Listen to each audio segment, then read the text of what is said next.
장신대 반동성애 운동본부가 게재한 일간지 광고가 장신대 동성애 논쟁을 재정화시키고 있습니다. 광고 내용과 논란의 배경을 취재했습니다. 국내외 기독실업인 3천여 명이 광주에서 한국기독실업인 대회를 열고 민족과 다음 세대를 위해 비즈니스 선교 역량을 결집시키겠다고 다짐했습니다. 교단장 공석 사태의 감리교단의 상황이 더욱 꼬여가고 있습니다. 감리교단은 이번엔 교단장 직무대행의 자격에 문제가 있다며 직무대행 선출이 무효라고 판결했습니다. 고국에 돌아와도 마땅히 머물 공간이 없는 해외 선교사들을 위해 선교중앙교회가 무료로 선교관을 제공하고 있어 좋은 반응을 얻고 있습니다. 여러분 안녕하십니까? CBS 뉴스입니다. 대한예수교 장로회 통합총회 산하 신학교인 장로회 신학대학교를 둘러싼 동성애 논쟁이 재점화되는 분위기입니다.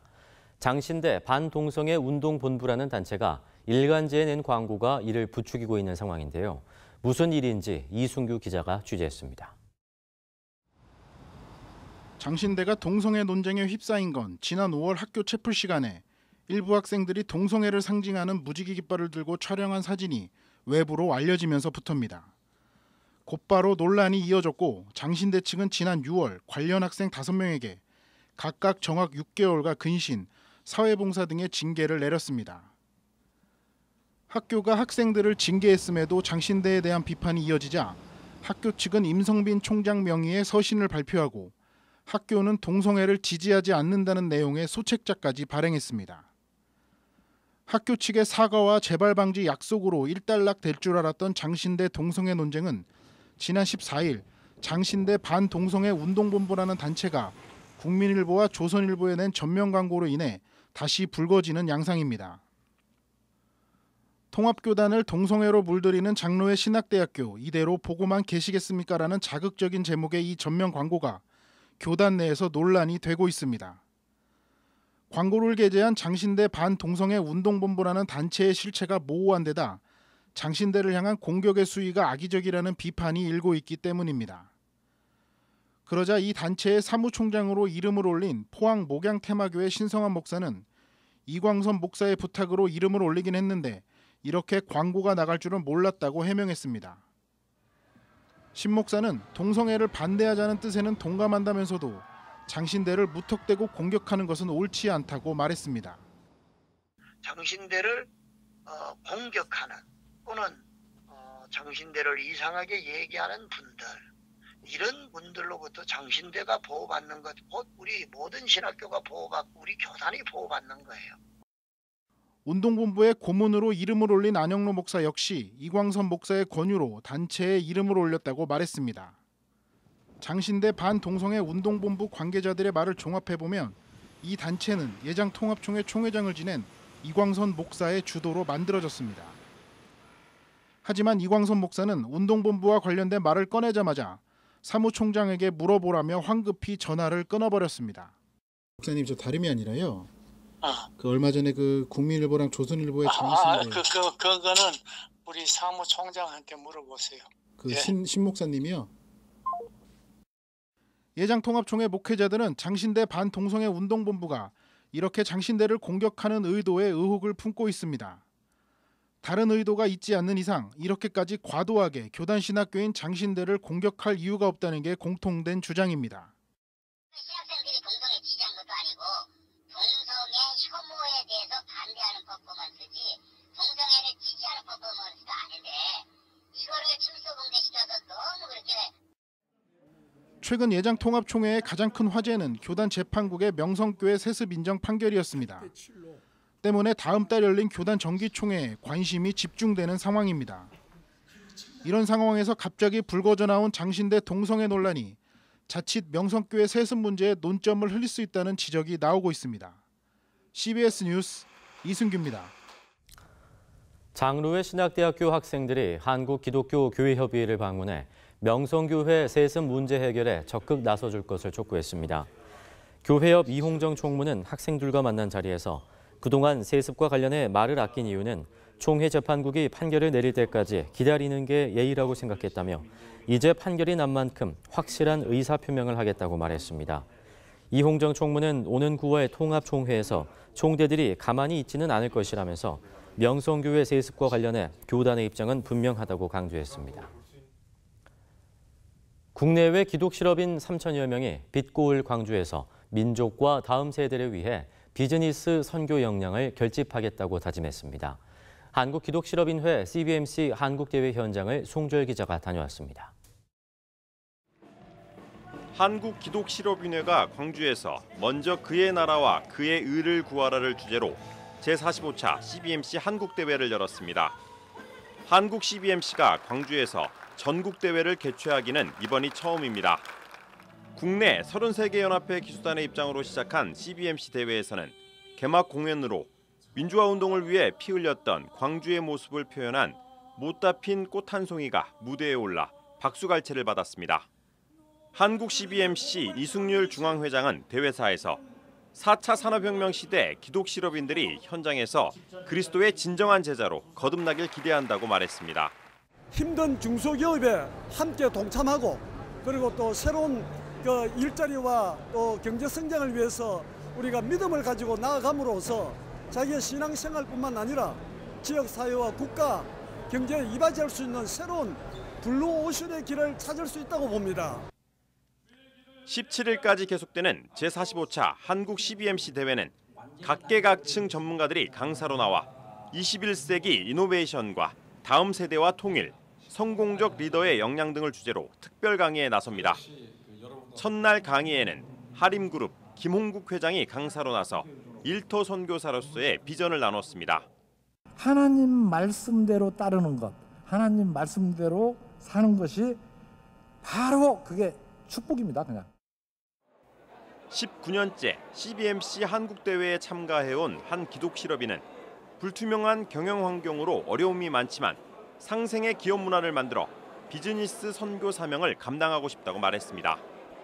CBMC가 처음 태동된 것이 세계 공황 때 이렇게 어려울 때 그 기독인 실업인들이 모여서 태동된 것이기 때문에 지금같이 이렇게 한국 경제가 어려울 때는 꼭 이 CBMC 회원들이 더 뭉쳐가지고 비즈니스계 하나님 나라를 세워야 한다고 생각합니다. 이 밖에 제45차 CBMC 한국대회에는 광주, 전남 주요 자치단체장들도 대거 참석해 눈길을 끌었습니다. 지난 1967년 창립한 한국 CBMC는 전 세계 96개 나라에 7,500여 명의 크리스천 전문인과 기업 경영인을 회원으로 둔 국제 비즈니스 선교단체로 각종 사회 공헌 활동과 선교 사역을 펼치고 있습니다. CBS 뉴스 송결입니다.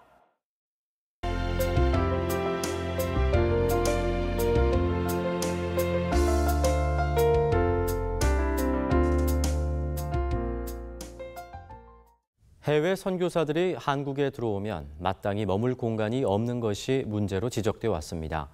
이런 문제를 해결하기 위해 서울 은평구에 있는 선교중앙교회가 선교사들에게 무료로 선교관을 제공하고 있습니다.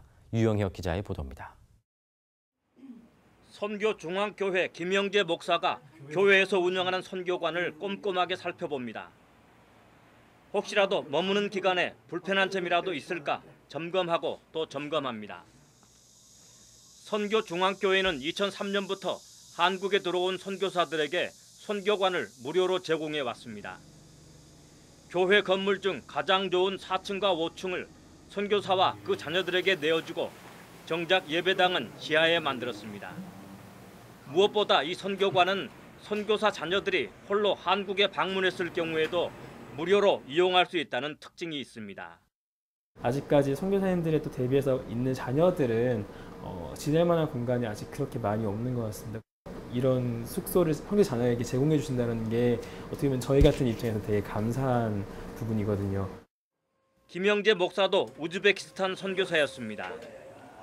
선교사 시절 오랜만에 한국에 나오면 머물 곳이 마땅치 않아 여기저기 전전했던 기억 때문에 이 사역을 시작했다고 말합니다.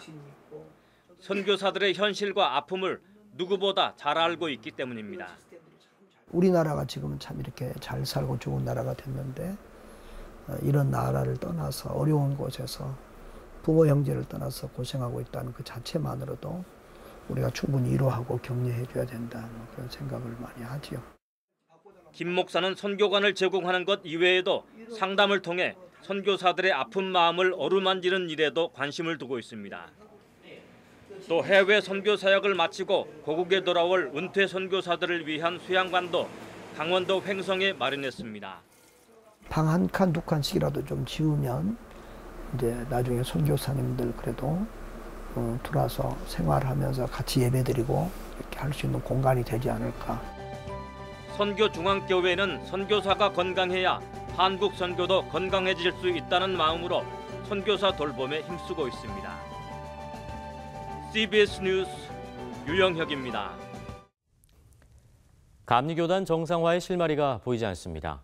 법원 판결로 전명구 감독회장의 직무가 정지되자 기독교 대한감리회는 지난 5월 이철 목사를 직무대행으로 선출했습니다.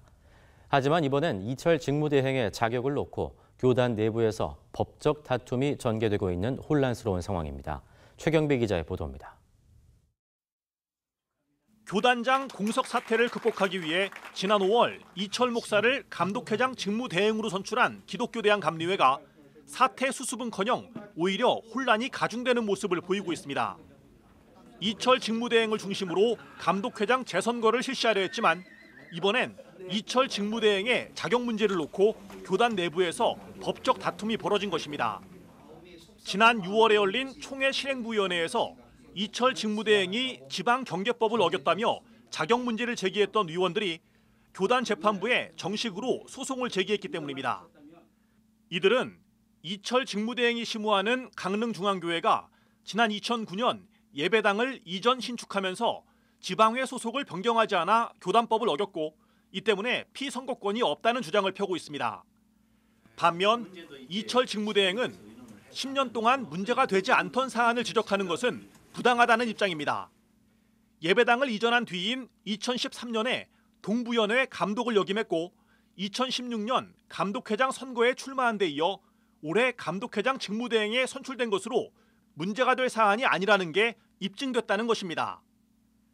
총회 특별재판위원회에서 양측은 이를 놓고 치열한 공방을 벌였고 이 과정에서 이철 직무대행은 일부 재판위원들을 해임시키거나 기피 신청을 하기도 했습니다. 이철 직무대행은 더 나아가 재판을 편파적으로 진행한다는 이유로 재판위원장까지 해임시켰습니다. 그러나 이 같은 조치에도 불구하고 총회 특별재판위원회는 이철 감독회장 직무대행 선출은 무효라는 판결을 내렸습니다. 제32회 총회 제5차 실행부위원회가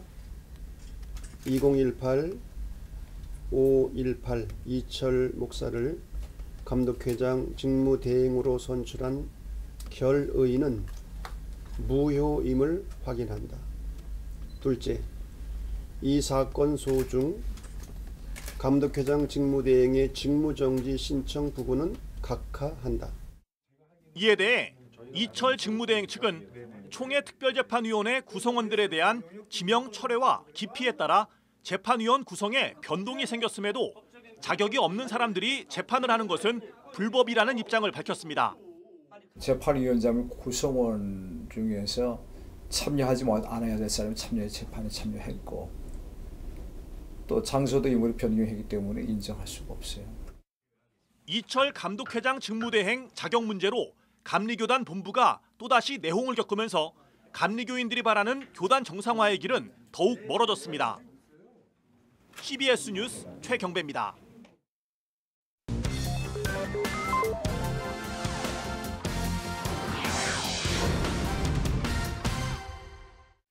이어서 지역별 기독교계 소식 전해드립니다. 여름 휴가철과 방학이 이제 얼마 남지 않았는데요. 오늘은 기독교 대한성결교회 강원 동지방회와 부산 온천 제일교회 수련회 소식부터 전해드립니다. 기독교 대한성결교회 강원 동지방회 남녀전도회가 연합수련회를 개최했습니다. 회복해야 소설을 주제로 열린 이번 연합수련회는 지방회 남녀전도회 회원 300여 명이 참석한 가운데 서울신학대학교 하도균 교수가 말씀을 전했습니다. 온천 제일교회가 소통과 힐링을 주제로 전교인 수련회를 열었습니다. 홍석진 담임 목사는 주 뜻대로 성도여라는 제목의 메시지를 전했습니다. 온 교인이 함께 모여서 그런 세대 간의 벽을 허물고 소통, 화합의 차원으로 그런 일환으로 또 무더운 날씨에 또 더위도 피할 겸 중요한 교회 일을 앞두고 함께 기도하는 자리로 이렇게 여러 가지 목적으로 함께 모이게 되었습니다. 경산중앙교회는 한 문화선교단체와 함께 고 옥하는 목사의 어록을 캘리그래피로 표현한 작품 전시회를 열었습니다.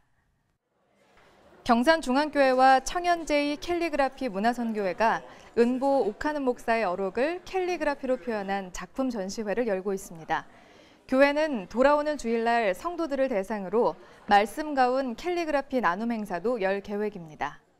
하나님의 말씀을 근거로 한 가훈을 가정들마다 다 갖고 있으면 얼마나 좋을까 생각을 하게 되어졌어요. 그래서 청년제의 선교회와 함께해서 오는 주일에 우리 온 가족들이 가정들마다 말씀 가운 캘리그래피 나눔 시간을 갖게 되어집니다. 요즘 하나님과의 관계 어떠신가요? 세종센터교회는 하나님과의 관계를 회복하기 위한 7시간 기도회를 열었습니다. 또 전북 YMCA에서는 광복절을 맞아서 한반도의 평화를 위해 기도하는 시간을 가졌습니다. 세종센터교회가 하나님과의 관계 회복을 위해 7시간 기도회를 가졌습니다.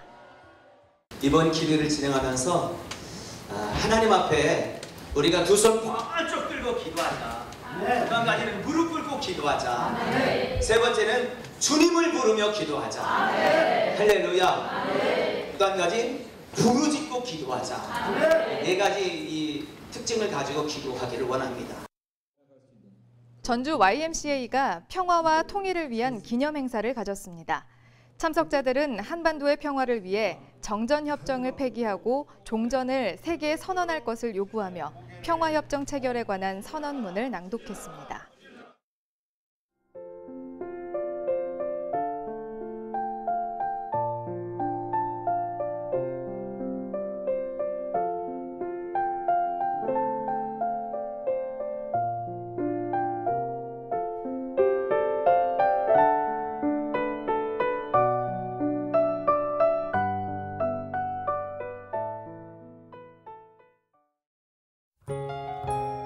이어서 날씨입니다. 이번 주말은 전국이 대체로 맑겠고 폭염이 한풀 꺾이겠습니다. 아침 최저 기온은 18도에서 24도, 낮 최고 기온은 25도에서 35도로 예상됩니다. 뉴스를 마칩니다. 고맙습니다.